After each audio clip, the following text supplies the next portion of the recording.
Meminta rayakan gelar dengan angka 7 bukan 9? Begini reaksi dan cara Marc Marquez menyikapinya. Menjelang laga match point MotoGP 2025 di Motegi, Jepang, sebuah kabar mengejutkan menyeruak dari balik layar dunia balap. Liberty Media, sebagai pemilik baru hak komersial, bersama Dorna, dikabarkan telah meminta Marc Marquez untuk merayakan gelar dunianya dengan menggunakan angka 7, bukan 9 seperti yang selama ini tercatat dalam sejarah karirnya. Menurut laporan motorsport.com, permintaan itu bukan tanpa alasan. Liberty ingin menggeser citra kejuaraan dunia balap motor menjadi lebih menonjolkan kelas premier, yakni MotoGP, dan secara perlahan menempatkan Moto2 dan Moto3 sebagai kelas sekunder. Pola ini mencerminkan model di Formula One, di mana hanya gelar utama F1 aja yang diagungkan, sementara F2 dan F3 lebih dianggap sebagai jenjang pembibitan. Sejak pertama kali digelar pada 1949, Grand Prix balap motor memang memperlakukan semua kelas sebagai bagian integral dari kejuaraan dunia. Gelar dari GP 125, kini Moto3, GP 250, kini Moto2, hingga kelas utama selalu diperhitungkan dalam statistik total gelar seorang pembalap. Dalam konteks inilah, Marquez selama ini diakui sebagai pemilik 8 gelar dunia, termasuk 6 dari kelas MotoGP.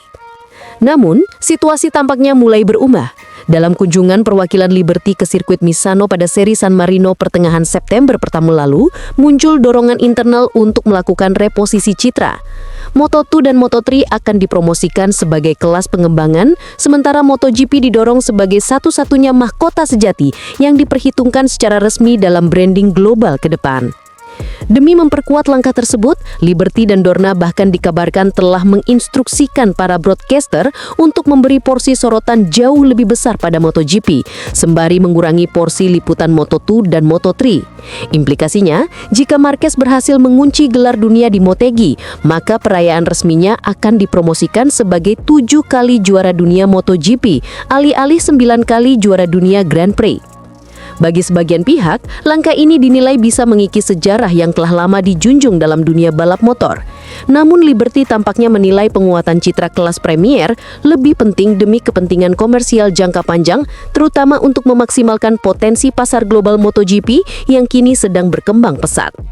Menanggapi hal ini, dikabarkan Marquez memutuskan untuk tidak terseret dalam pusaran kontroversi tersebut. Alih-alih menuruti permintaan Liberty dan Dorna untuk merayakan dengan angka 7, sang baby alien justru memilih sesuatu yang jauh lebih sederhana sekaligus simbolis, yakni angka 1.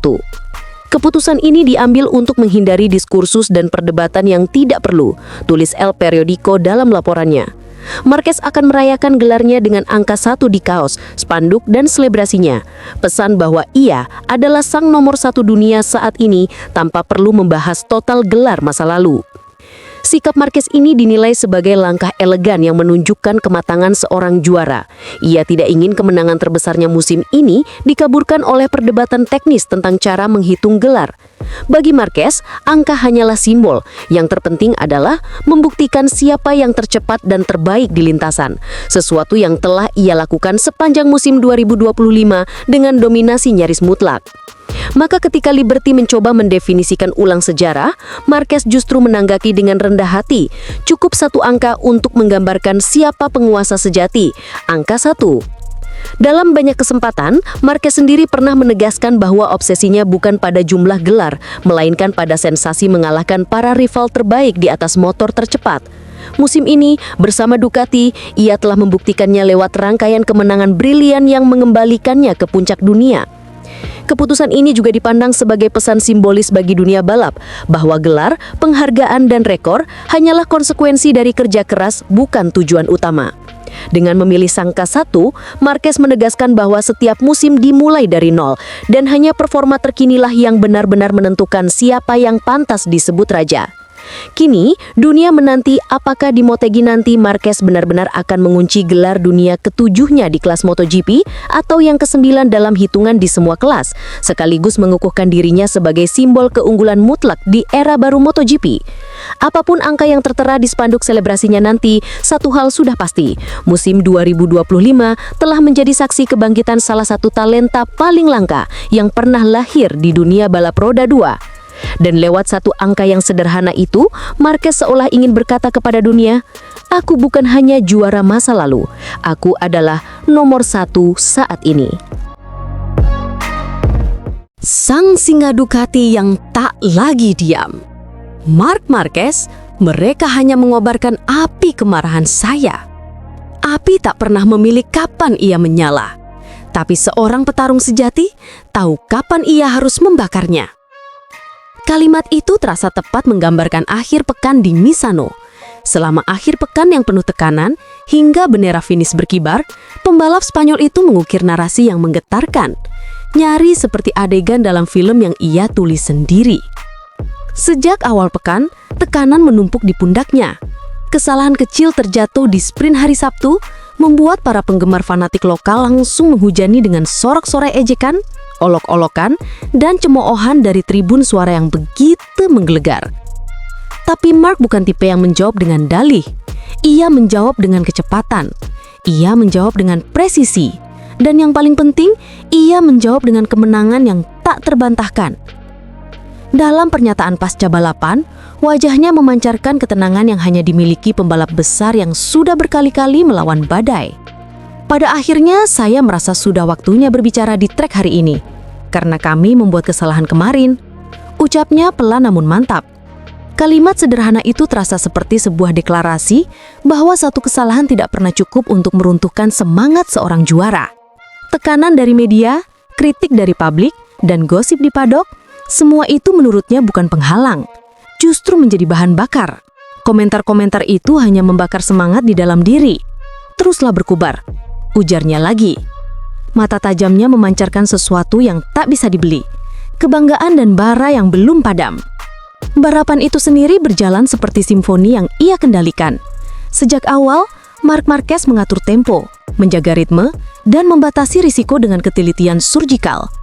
Ia bahkan mengaku harus mengendalikan emosinya ketika mendapatkan peringatan track limit di tikungan 11 dan 2 tikungan terakhir.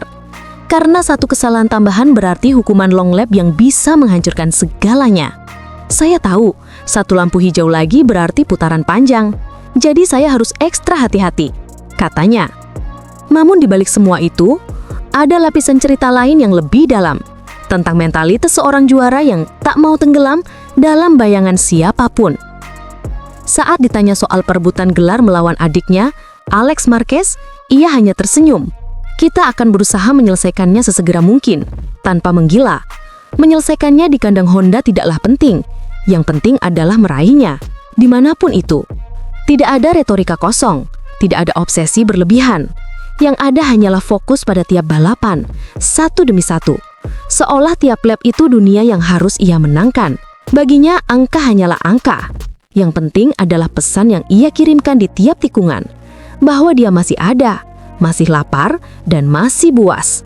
Ia bahkan menolak membandingkan dirinya dengan para legenda, seolah tahu bahwa warisan bukan sesuatu yang bisa diklaim, tapi harus diberi oleh waktu. Seorang atlet tidak memilih posisinya, melainkan orang-orang yang menempatkannya di sana. Saya tidak akan pernah mengatakan apakah saya berada di level ini atau itu, ujarnya dengan rendah hati. Namun bahkan dalam kerendahan hati itu, ia menyelipkan sebuah pengakuan pribadi tentang sosok yang menginspirasinya sejak kecil. Selalu dengan menghormati para legenda hebat ini. Karena bagi saya, Lionel Messi telah menjadi panutan sejak saya kecil. Ada kebanggaan yang jujur dalam suaranya.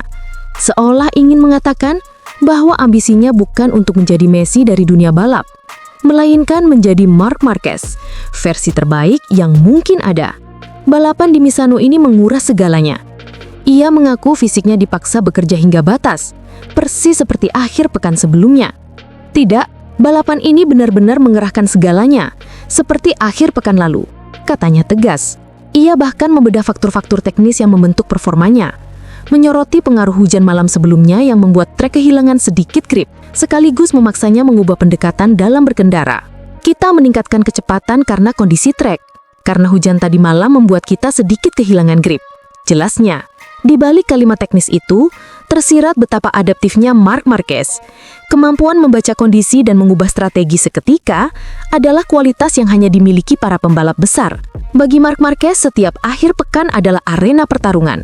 Setiap balapan pasti ada yang tersingkir, Yang penting, kita keluar dan membuat segalanya sulit, ujarnya sambil tersenyum.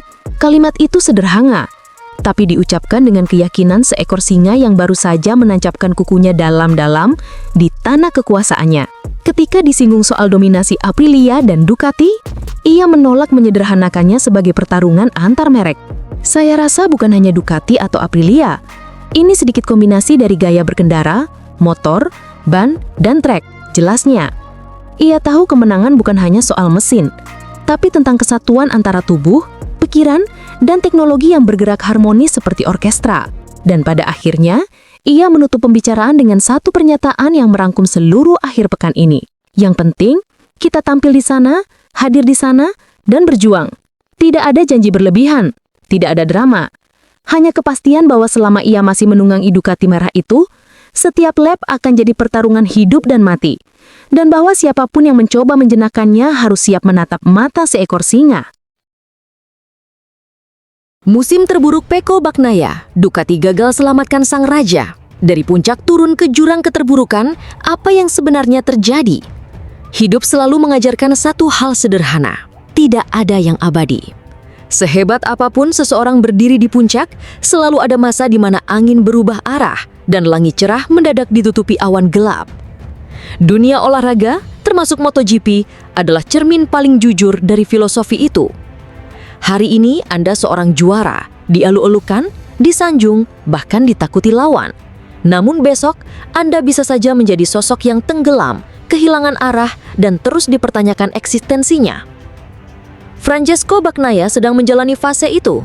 Dari seorang juara dunia 2 kali yang membawa Ducati kembali berjaya, kini ia seolah tersesat di jalan yang pernah ia kuasai.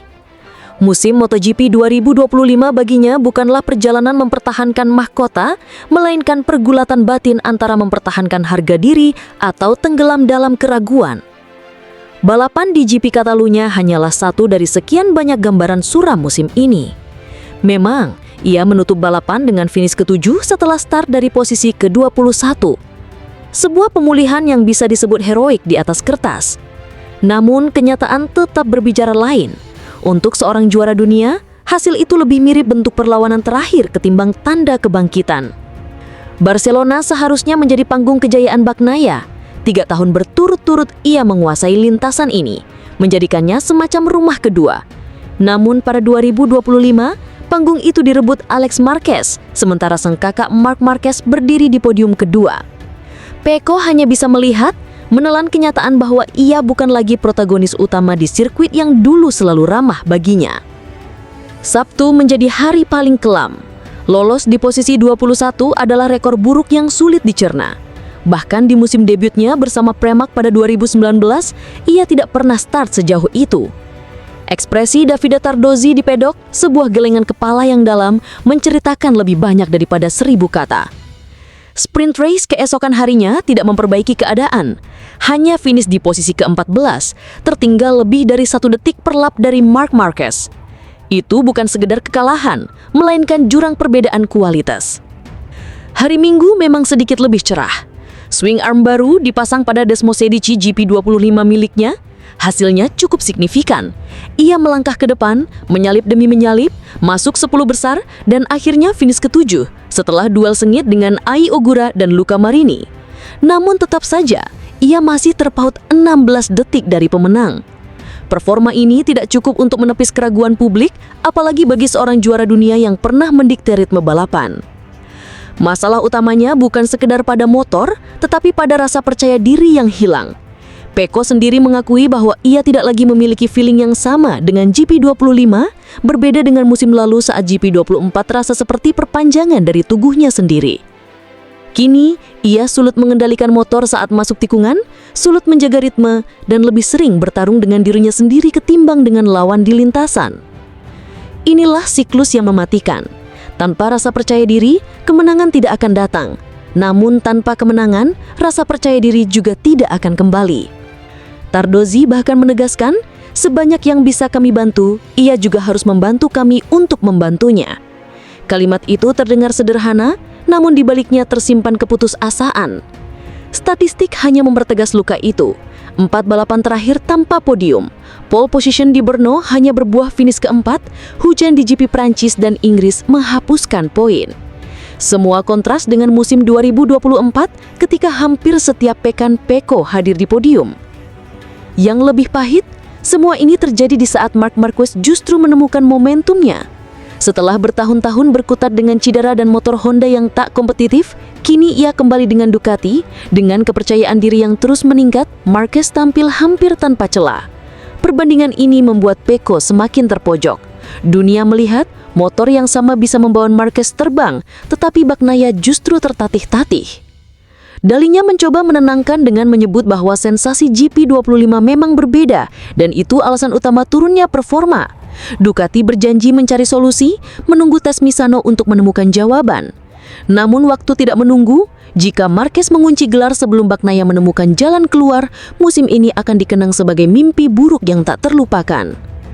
Bahkan lebih ironis lagi, Bagnaia pernah menikmati kejayaannya justru ketika Marquez sedang jatuh. Saat rival sibuk memulihkan cedera, Bagnaia menguasai MotoGP. Kini saat Marquez kembali sehat dan didukung motor kompetitif, Pecco terlihat kecil, rapuh, dan kehilangan arah. Apa yang akan terjadi selanjutnya? Apakah Ducati masih akan menaruh harapan padanya? Ataukah musim 2025 menjadi awal dari akhir kisah Bagnaia di puncak dunia? Yang jelas, musim ini adalah pengingat harus, roda kehidupan terus berputar dan bahkan juara dunia pun bisa tersapu arus jika gagal beradaptasi. Bos Ducati bongkar fakta mengejutkan, beberkan rasa gelisahnya ke media. Ducati tengah berada di puncak kejayaan, namun sekaligus menghadapi dilema besar. Itulah gambaran paling tepat untuk menggambarkan suasana tim merah usai GP Catalunya. Di satu sisi, mereka merayakan gelar konstruktur ke-6 berturut-turut, sebuah pencapaian yang menegaskan dominasi Ducati di era modern MotoGP. Namun di sisi lain, sang manajer umum Gigi Dal-Yingna tidak bisa menutupi kegelisahannya. Dalam wawancara terbarunya, Dal-Yingna blak-blakan mengungkapkan perasaan campur aduk. Ia mengaku puas dengan perkembangan Marc Marquez yang mampu mengeluarkan potensi penuh GP25 dengan sangat dominan dalam waktu singkat. Tetapi ia juga prihatin melihat Pecco Bagnaia, sang juara dunia 2 kali, terjebak dalam periode begitu sulit. Saya senang dengan apa yang dilakukan Marquez, tetapi di saat yang sama, melihat seorang pembalap elit seperti Pecco begitu menderita tentu tidak menyenangkan, ujar Gigi Dal-Yingna. Perasaan Pecco saat ini berbeda dengan tahun lalu, dan itulah alasan utama performanya menurun. Kami sedang memperbaikinya, kami percaya padanya, dan dia juga percaya pada kami. Tapi kita semua manusia, terkadang kita tidak bisa tampil seperti yang diharapkan. Pernyataan tersebut langsung menjadi sorotan, sebab jarang sekali Dal-Yingna mengungkapkan sisi emosionalnya secara terbuka. Ia ingin menegaskan bahwa masalah Pecco bukan sekedar soal mesin atau setelan motor, melainkan juga faktor manusia yang tidak kalah penting. Dal-Yingna kemudian menjelaskan soal Desmosedici GP25 yang menjadi bahan perbincangan besar. Menurutnya, motor itu bukanlah revolusi penuh, melainkan kombinasi dari komponen GP24 yang diperbaharui dengan penyesuaian tertentu. GP25 bahkan bukan evolusi dari GP24, melainkan kombinasi komponen yang membuatnya menjadi GP25. Mesinnya memang sedikit berbeda, tapi itu hanya pada aspek keandalan, bukan performa. Perbedaannya sangat kecil, itulah realitasnya, tegas Dal-Yingna. Namun penjelasan itu justru membuka pertanyaan besar.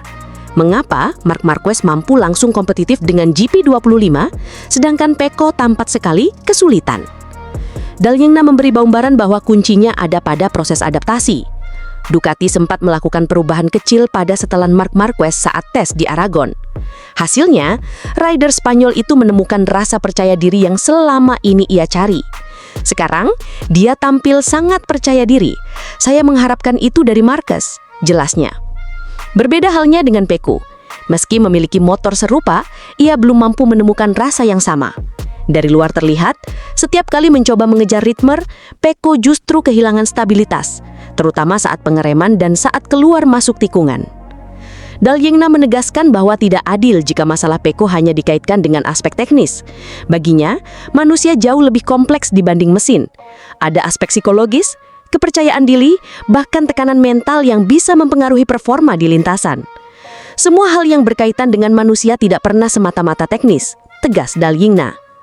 Kalimat itu menjadi kunci. Artinya, meski motor Ducati dianggap sebagai paket paling sempurna saat ini, keberhasilan tetap sangat bergantung pada kesiapan mental pembalap. Disinilah letak perbedaan antara Marquez yang terlihat menikmati proses adaptasinya dengan Pecco yang justru terlihat tertekan untuk mempertahankan statusnya sebagai wajah utama Ducati. Dal Yingna kemudian mengingatkan publik soal alasan Ducati merekrut Marc Marquez. Keputusan itu lahir di Mugello tahun lalu, dan bagi Ducati, Marc adalah salah satu dari 2 pembalap terbaik di grid bersama Pecco. Kami memilih Marc di Mugello tahun lalu karena kami percaya dia salah satu dari 2 pembalap terbaik di grid bersama Pecco, kata Dal Yingna. Yang membuat keputusan itu lebih menarik adalah fakta bahwa Marquez rela kehilangan banyak uang hanya untuk pindah dari Honda ke Ducati. Dia telah memilih untuk merelakan banyak uang dengan tetap di Honda demi bergabung dengan kami. Itu adalah bukti pengorbanan dan tekad yang besar, tambahnya. Kini pengorbanan itu terlihat membuahkan hasil. Marquez kembali ke jalur kompetitif, menghadirkan ancaman nyata bagi semua rival, bahkan bagi rekan setimnya sendiri. Selain Marc, Dal Yingna juga menyempatkan diri memberi pujian pada Alex Marquez. Menurutnya, Alex telah membuat lompatan besar di musim ini. Setelah Marc, dia adalah pembalap kedua terbaik di paruh pertama kejuaraan, pujinya. Namun ia tetap kembali menegaskan fokus utama Ducati, mengembalikan Pecco Bagnaia ke jalur kemenangan. Pecco adalah pembalap penting bagi Ducati karena ialah yang membantu kami merebut kembali gelar dunia. Setelah Stoner, mungkin dia adalah pembalap paling penting dalam sejarah Ducati. Kami akan membantunya kembali ke jalan yang benar, dan itulah tujuan saya untuk masa depan, tutupnya. Pesan ini jelas, Ducati tidak akan membiarkan Pecco terjebak terlalu lama dalam krisis performa. Mereka percaya sang juara dunia masih bisa bangkit, hanya butuh waktu dan pendekatan yang tepat.